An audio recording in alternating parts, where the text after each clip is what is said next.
Hey there, welcome to another episode of Cooking with Violet Vixen. Tonight we are cooking a little tasty treat, which is called Mexican bean and corn pies. Here's what we need. This will make 4. So equipment we're going to need is oven on 200. Now I may turn mine down a little bit because my oven gets very hot.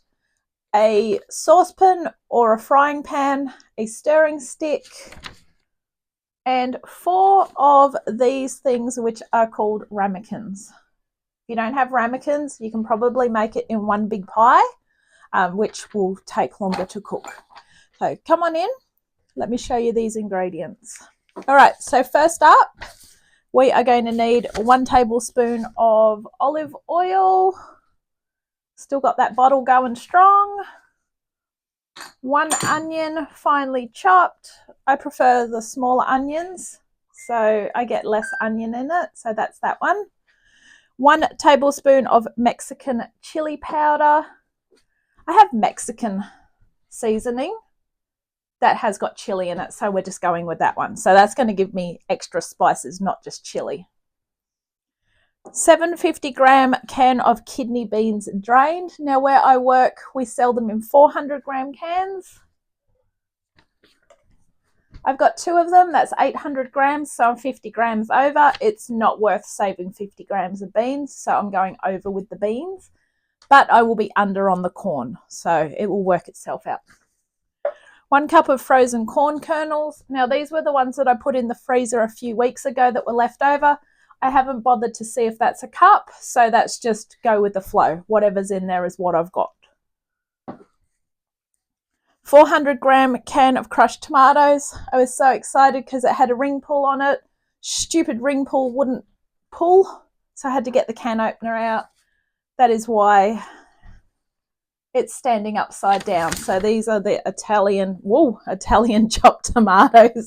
Go easy there. I nearly had a spill, but they're in there anyway, just in case they spill.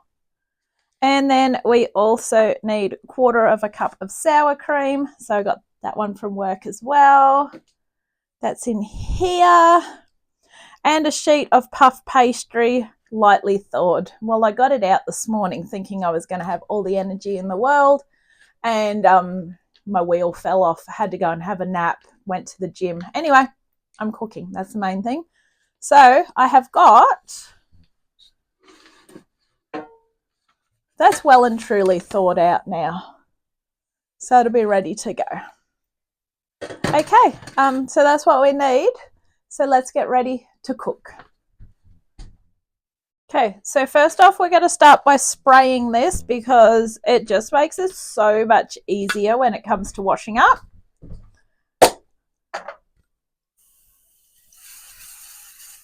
Then we want to put in our 1 tablespoon of olive oil. Hate that lid. All right, in goes our 1 tablespoon of olive oil, and then we're going to crank up the heat. Oh, my little doodaddy thing came off it. Whoop. The little poppy thing came off it. Freaky.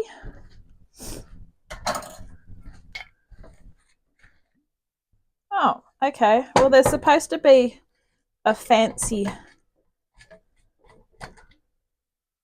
thing in there. A pop-up pourer. All right, the pop-up pourer's decided it doesn't want to play pop-up pouring. So anyway, we'll get to it later. Add the onion and the Mexican chili powder. Stupid 360-degree pourer. All right. Now I've chopped this up sort of small. Some of it needs a bit more chopping. We'll get to it as we go. Beautiful. All right, we want to cook this for about a minute just to get the spice through the onion.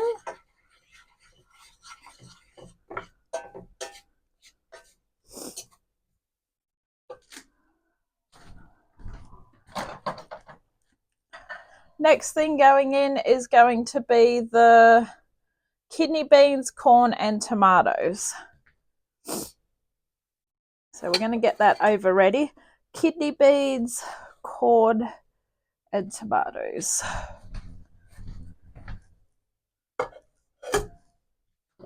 Beautiful.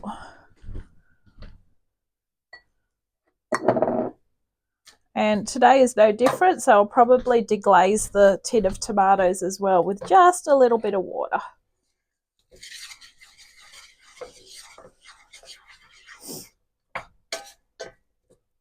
I thought I'd use the frying pan because it said to use a saucepan, and I thought, well, that sounds a bit silly because then at least with this you can see what's going on.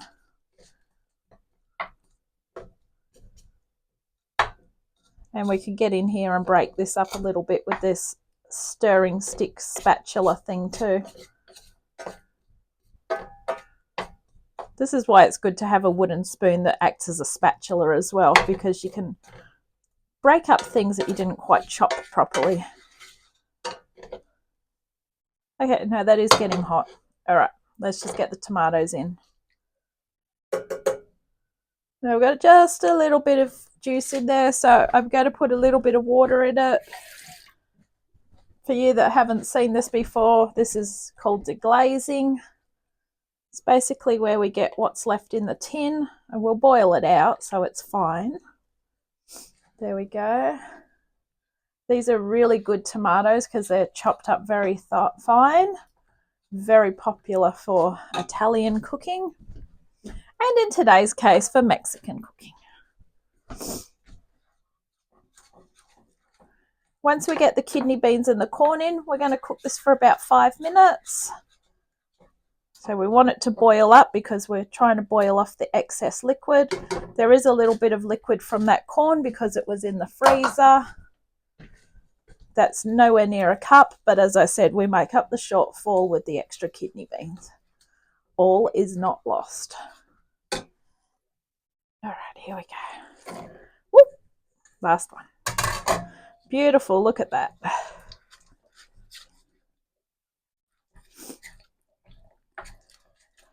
All right. And these are fairly easy to make because it's pretty much just cook this for 5 minutes. So I'm going to get it into a little bit of a boil because I want a thicker sauce. It didn't say to rinse the kidney beans, but when you open kidney beans, there's a lot of liquid on it. It's just what they preserve it in. So I like to rinse them, as that's why I put them through the colander. So you're better off rinsing them. The only time you wouldn't rinse them is if they were in, say, a tomato sauce or a Mexican sauce or something that you need. Okay, timer's on for 5 minutes. I will see you in 5. Okay, that 5 minutes is up. We have really boiled it well. It smells amazing. We've just got to let it cool for a little bit. And then we are going to stir through the sour cream. So what we'll do is we'll put a timer on for 10 minutes. We're going to let it chill for 10 minutes. Then we'll put the sour cream through and we are ready to make the rest of it. So in the meantime, grab your sheet of puff pastry, turn your ramekin around and trace the top of it, and just cut out your circles and set them aside. I'll see you soon. Okay, so our 10-minute buzzer went off. We are ready to add our sour cream.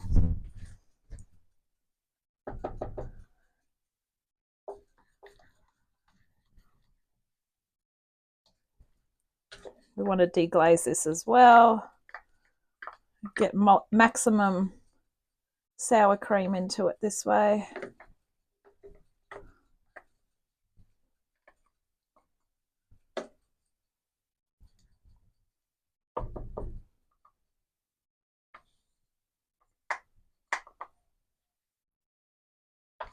There we go. All right.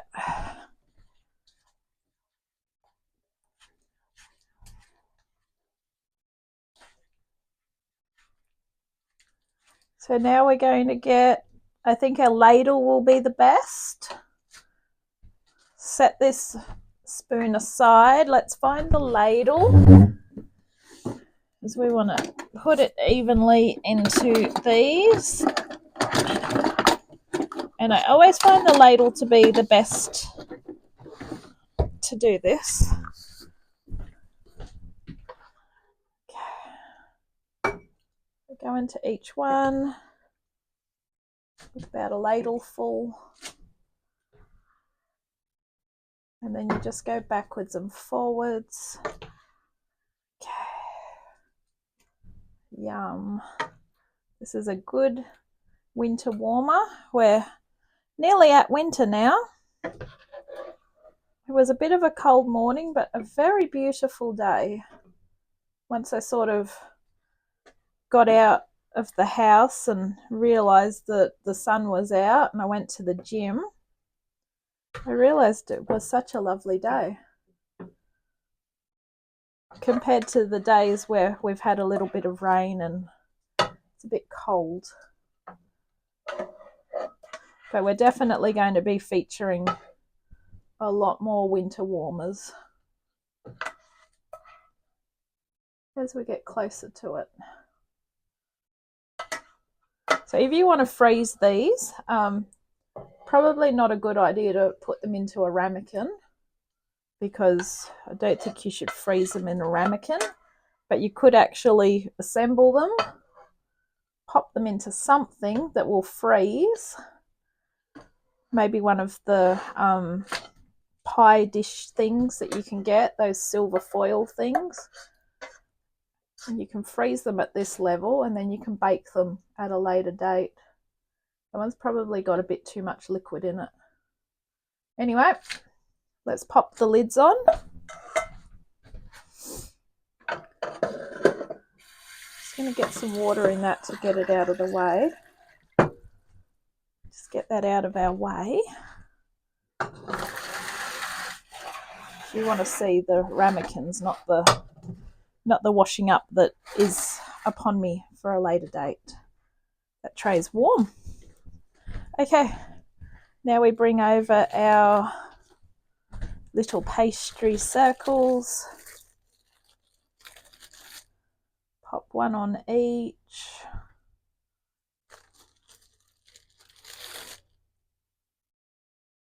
And as mentioned, these are going to cook for 15 minutes.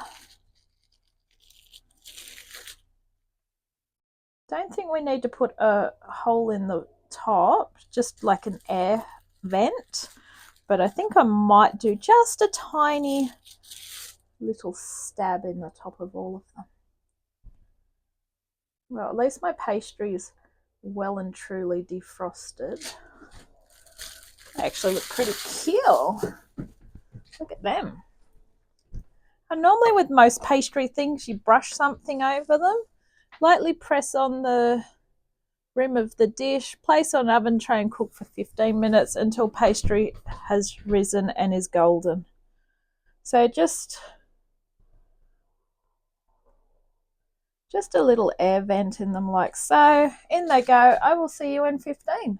Oh, and before I forget, because my oven does what it wants to do, so that I can give them 15 minutes, I've turned mine down to 180. So I treat mine always like a fan-forced oven.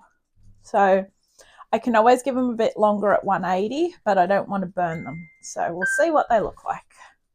So I think because I turned them down, I had to give them an extra 5 minutes. And the reason why, this one doesn't quite look done here, but the problem is if I keep cooking it, I'm going to burn the rest of it. The other ones are really good.